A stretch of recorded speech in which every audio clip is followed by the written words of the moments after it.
Chapter 11. What economic policies can a democracy adopt to assure we live in a prosperous, civilized capitalist system? A civilized society should encourage all its citizens to excel in all the endeavors they undertake. A civilized society must also provide its citizens with the opportunities to work to earn a decent income under civilized working conditions. A civilized society also should encourage the productive members of the community to maintain a sensitivity and compassion for the needs of others, and to have open and honest contractual dealing with everyone.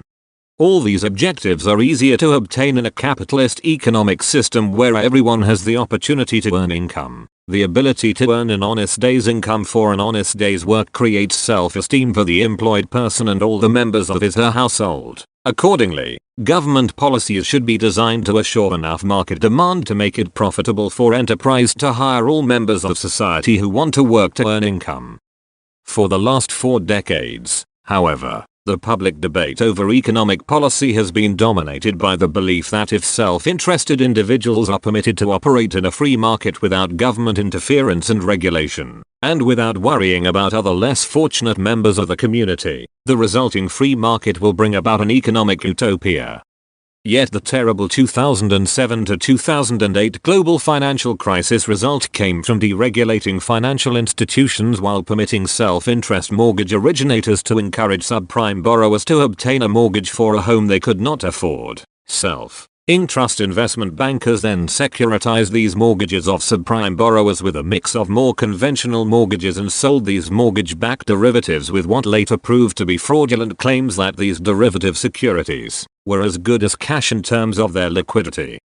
The result was a disaster not only for many subprime homeowners who later found they could no longer afford their mortgage payments, but also to the many innocent people who have lost jobs as the global economy sank into the Great Recession. The purpose of this book has been to convince the reader that there is an alternative to the classical economic theory, one that claimed that free markets are always the only way to make the economy beneficial to all members of society, and two, that promoted the financial deregulation and the resulting market activity that brought on the Great Recession. This alternative Keynes post-Keynesian theory provides a more realistic explanation of the operation of the market-oriented entrepreneurial system in which we live. This alternative explanation also can provide guidelines on how to cure the flaws that remain in this market-oriented, entrepreneurial system without destroying the good things that are delivered by our money-using, market-oriented economic system. The preceding chapters have indicated how Keynes's explanation of the operation of our economic system demonstrates that to produce prosperity for all, government can and must assure that private sector employers have sufficient profit incentives to employ all workers who are actively seeking employment. Franklin Roosevelt was the first president to recognize the power of Keynes's philosophy that government has a positive, powerful role to play as buyer of last resort to provide employment and prosperity to all its citizens. Although Roosevelt was still hampered by fears of a national debt overwhelming the nation, when the Second World War broke out, such fears were brushed aside. Spending sufficiently to assure the winning of the war financed by huge government deficits proved beyond a shadow of a doubt that the government could always play an active role in guaranteeing full employment prosperity for its business, enterprises and its labor force. If there is sufficient market demand for their products, even if available workers lack sufficient skill for a particular job, this is not an unsurmountable problem. All that is required is sufficient market demand to make it profitable to provide on-the-job training.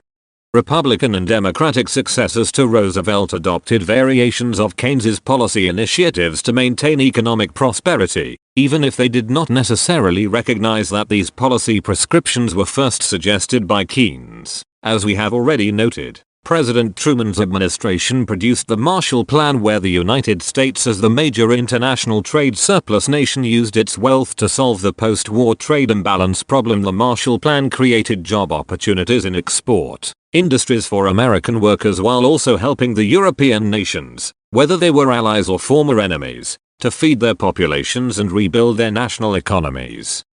President Eisenhower succeeded Truman to the presidency. Eisenhower instituted one of the largest peacetime public works programs ever undertaken, the building of the interstate highway system. Not only did construction of the interstate highway system create profits and jobs in the construction and related industries, But it also provided the nation with a transportation system that increased the productivity of American factories by making it less expensive to take delivery of raw materials at the factory door and less expensive to deliver the finished product to the marketplace. The result of such active government policies was to make the United States and most of the free world a more prosperous and civilized place in which to live.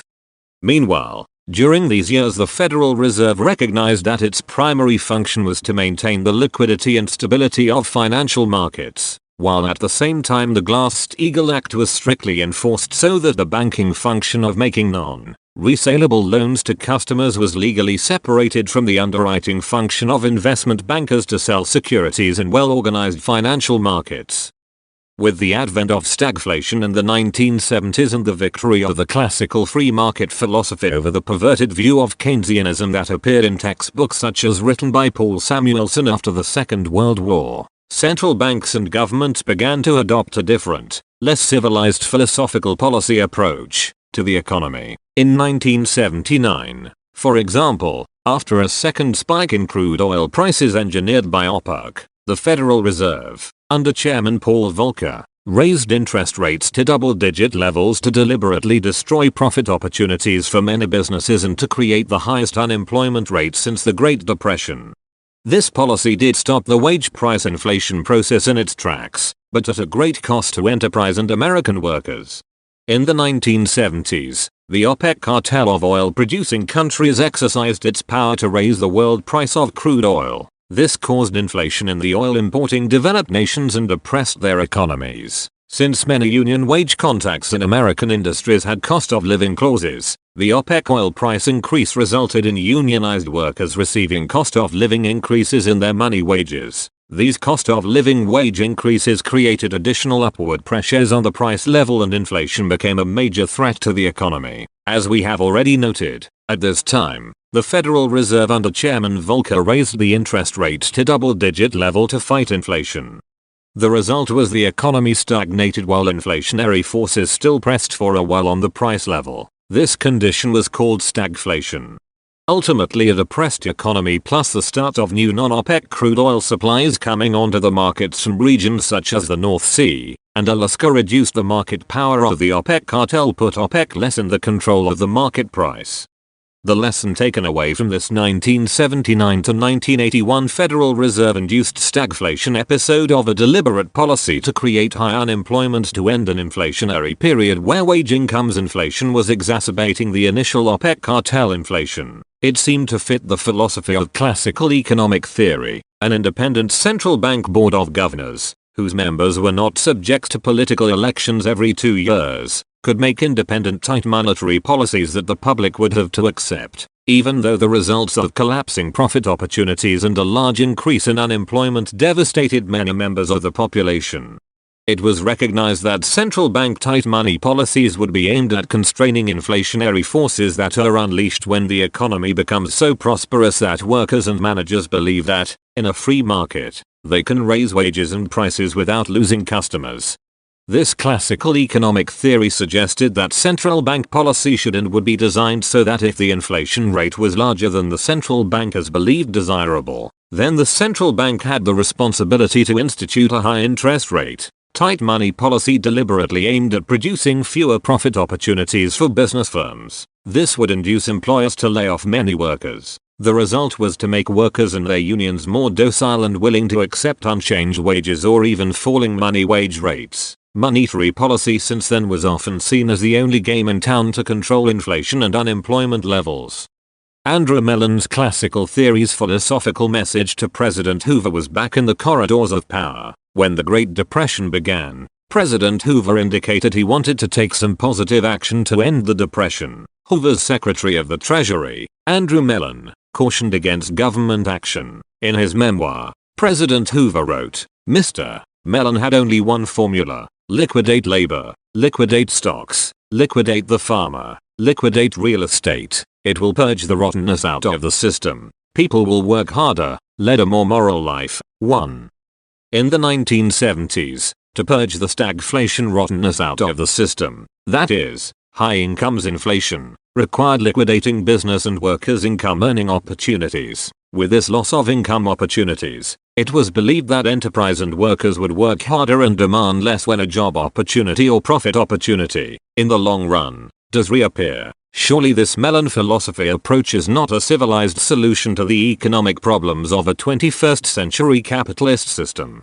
A Keynes solution is certainly more civilized and simple. As long as people wanted to work, the government must make sure that they have an opportunity to obtain a job fitting to their skills and, if necessary, obtain new skills by way of on-the-job training. If there is sufficient demand from private sector buyers to create market demand for all the goods and services that the nation's business firms can produce with a fully employed labor force, then the government's only responsibility is to make sure that employers are obeying the laws that a civilized society enacts to ensure safe working conditions, product safety requirements, etc. In addition, government must introduce an incomes policy that restricts increases in money wages to increases in labor productivity. If, and only if, there is a significant shortfall in market demand for products of the nation's industries, then the government should take an active role in pumping up market demand to create profit opportunities for businesses and job opportunities for the otherwise unemployed. When a significantly large recession appears on the economic horizon and private sector buyers remain reluctant to spend additional sums, then the government must step in to act as the purchaser of last resort. Keynes argued that the government should attempt to spend in those areas that are investments in productivity enhancing activities that will provide useful goods and services for the population. If government spending appears to be the only means of securing an approximation to full employment, this need not exclude all manner of compromises and devices by which the public authority will cooperate with private initiative, too. Accordingly, government financing of the rebuilding of the economic infrastructure by building and repairing the nation's highways, bridges, airports, harbors are clearly productive investments that can be accomplished by government letting contracts to private enterprise. 3 other infrastructure projects that would contribute to improving the health and therefore the productive life of the nation's citizens include the repair and improvement of water supply system and sanitary facilities of all kinds. Spending to develop light rail transportation systems to promote moving commuter traffic to reliable public transportation will reduce the use of automobiles that often clog our city streets and highways. Such projects will also contribute to the nation's effort to prevent global warming and reduce the pollution of the atmosphere that we leave to our children and grandchildren. Government spending on better education for all its citizens is obviously desirable as an investment in making our system a more civilized one with a skilled and intelligent population. This spending to provide a better useful education can take many forms. In the 1930s, for example, President Roosevelt created the Civilian Conservation Corps, CCC. This institution took unemployed young men off the streets of the cities and moved them to areas like Appalachia where they were housed and fed. In the Appalachian forests, these young men were taught to do jobs requiring some skills such as building houses, roads and parks, etc. The result was a labor force that was educated to do many crafts that would be demanded as the economy recovered from the Great Depression. In our high-tech global economy of the 21st century, education is an especially important investment project for developing the skills, knowledge, and pleasures of future generations. With local governments incurring significant shortfalls in their tax receipts, local governments finds it difficult, if not impossible, to even maintain the present educational system, much less upgrade the educational system. If the federal government would provide funding for local and state educational systems, our public schools, public community colleges, and public universities could become the platform for launching our citizens into a more productive life. Government spending can also encourage research and development by universities and private sector business firms for better products and for new procedures to better protect the population from diseases. If, however, Keynes warned we are so sensible, taking careful thought before we add to the financial burdens of prosperity by building for them productive investment for them to use, then we have no such easy escape from the sufferings of unemployment. For those who argue that the government should not borrow to create jobs and productive investments for future generations to use, because the borrowing will impoverish future generations with government debts, do not realize how much we will impoverish future generations by not providing these productive outcomes if the government does nothing in order to pass on a smaller national debt to posterity. Clearly, the list of possible investment projects that government can encourage with a significant spending recovery plan is enormous. Many of these projects would be desirable to invest in even if the economy was not in a significant recession. The opportunities for improving the productivity of our citizens are too obvious to not take advantage of them because of the argument that the resulting national debt will be too burdensome for our children. Probably an important, but potentially politically controversial, project involves investing in the healthcare for all the citizens of the nation. Unlike most developed nations, until 2014 the United States did not have any national health program to protect the health of all its citizens. Instead, it relied on, and still relies on, a patchwork of various health insurance programs, which gained even more force with the passage of the Affordable Care Act, that is, Obamacare. During the Second World War, many employers provided fringe benefits such as health insurance plans to recruit workers. These private health insurance plans for workers financed by employers have been the major form of national health insurance for decades. This way of providing health insurance adds significantly to the business firm's costs of producing and selling its products. It has been suggested that for the big three United States automakers, the cost of healthcare for their employees and retirees, whose healthcare costs are also covered, per automobile produced is greater than the cost of steel used in producing automobiles. This clearly puts United States employers at a tremendous competitive cost disadvantage relative to producing cars in foreign nations, especially in an era where free international trade is being foisted on the public. All retired workers who are over 65 years of age may be covered by the government's Medicare health plan. For households whose workers are not covered by employee health insurance plans and for those unemployed for any length of time, the only way to obtain healthcare coverage is to purchase private health insurance. Statistics indicate that before Obamacare millions of Americans were without any health plan coverage and therefore did not go to doctors for preventive medicine. At least since Obamacare in 2014, all residents of the United States should have some form of medical insurance, although the costs of administrating these many different plans, and therefore the income of those administrating these plans, are significantly greater than the costs associated with administering a single-payer system such as Medicare.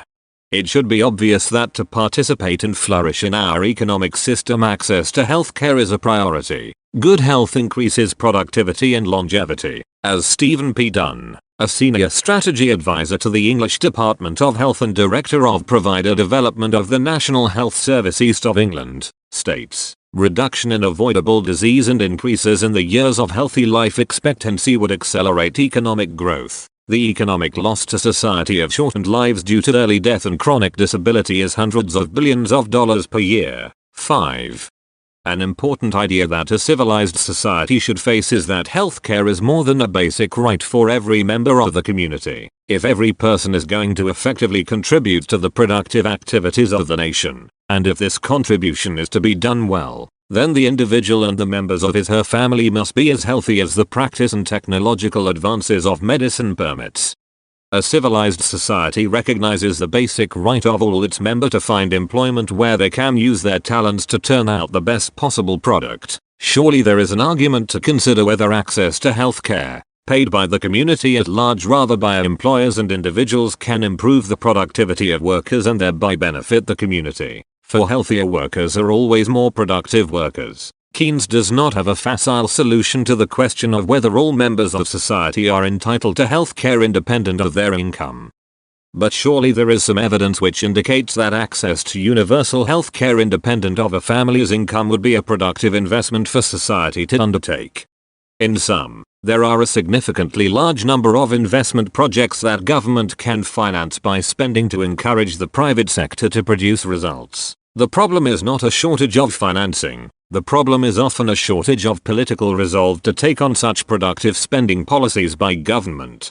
Finally, we have hopefully demonstrated to our readers that government regulators have an important role to play in assuring the members of our society that public financial markets are well organized and orderly. Furthermore, participants in financial markets should be required to provide contracts that deal fairly and honestly with other participants. This will protect households who are searching for financial assets to place their savings in order to meet any future spending plans, whether anticipated or not. during their active income earning period plus provide sufficient liquid purchasing power in their retirement years.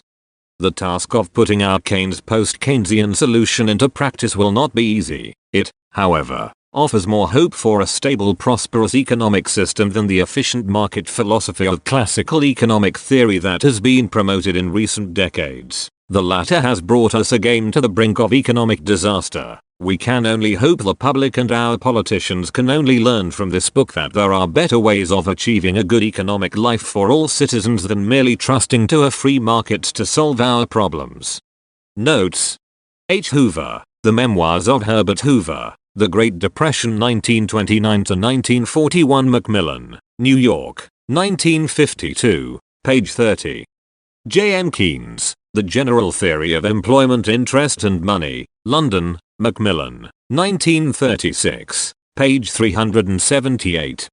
Statistics indicate that in America there are a large number of bridges and highways that are urgently in need of repair. Op. Cit. Page 131. S. P. Dunn, The Uncertain Foundation of Post-Keynesian Economics, London, Routledge, 2008, page 187.